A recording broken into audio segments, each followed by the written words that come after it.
Good evening, everyone.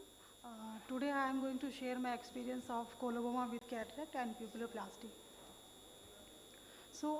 Any anomaly during the closure of embryonic fissure will lead to formation of coloboma, and these patients develop cataract early in their life. So, what makes it a Can you challenging please be surgery? close to the mic? Yeah.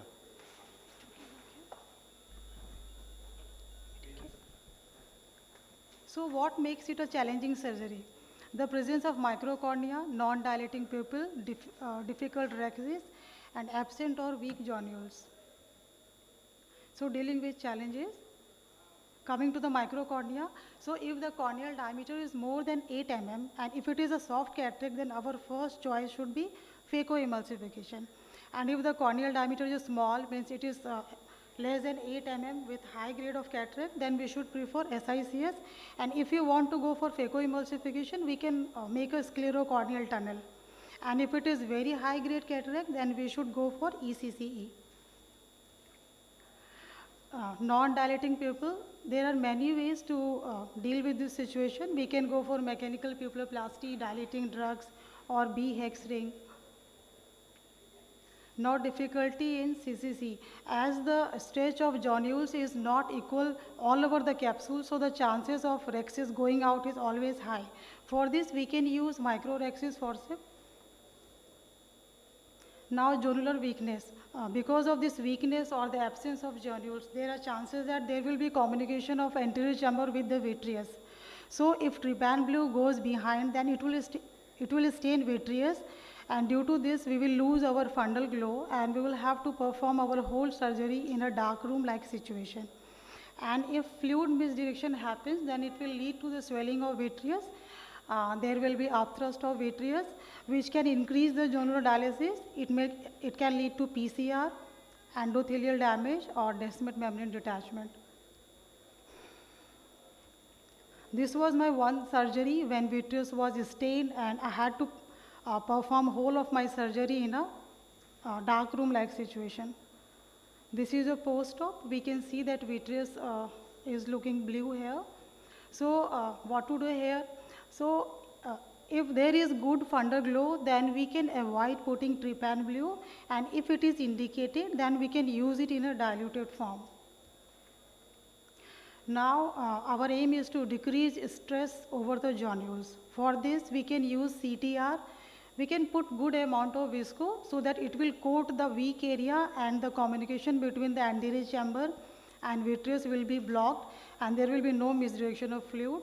We can also decrease phacoparameters, and we should maintain the anterior chamber throughout the surgery so that there should be no fluctuation and no stress over the zonules.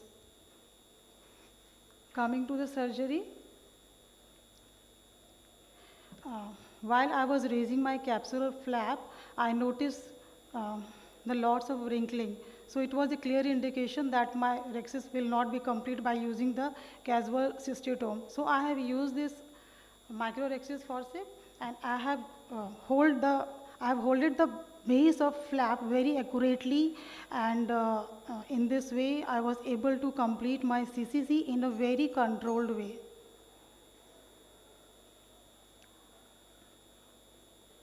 So after completing this CCC, I have put the CTR after doing the hydrodissection.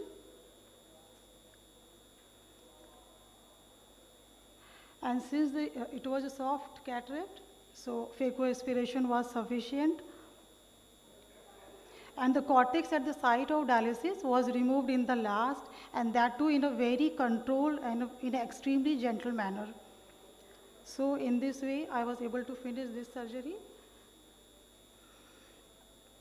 IOL was inserted, and this is the first post-op day. Patient was perfectly fine. Now coming to my second presentation, that is pupilloplasty. I will be discussing about the single pass 4-throw technique, also known as Dr. Amar Agarwal technique. So this was one case. He was aphakic. There was this is his pupil diameter, and there was total loss of iris tissue from this part. So after doing this pupilloplasty, I have implanted ACIOL over it. Iris glow was not possible as there was no iris tissue here. So there are many techniques, surgical and non-surgical. Non-surgical is basically done in cases of multifocal IOL when the pupil is decentered. Surgical technique, this Amar Agrawal technique is easy to learn. Even I was able to perform this technique in my first case. So, but aim of the all technique is the restoration of pupil size and centration of pupil. Why it is needed? Because patient suffers from halos, photophobia, blurry vision, headache. There are lots of indication for pupilloplasty. I am not going into the details. The contraindications are phakic eye with clear lens because there are chances that we will touch the lens and it will lead to cataract formation in case of atrophic iris. These are the complications. So what actually we do is that this is another case with coloboma, and this is the pupil size, and this is the colobomatous zone, and this is the first post-op day. The pupil is relatively centered and the size has also become decreased. So what we do in this technique, from the one side, we are inserting this 10-0 Prolene with a straight needle. From the other side, we are inserting the 26 gauge needle, and by the railroad technique, we take out this Prolene suture out, then we make a loop, and after that we put a 4 throws, and after stretching the opposite ends, we get a knot at a desired part.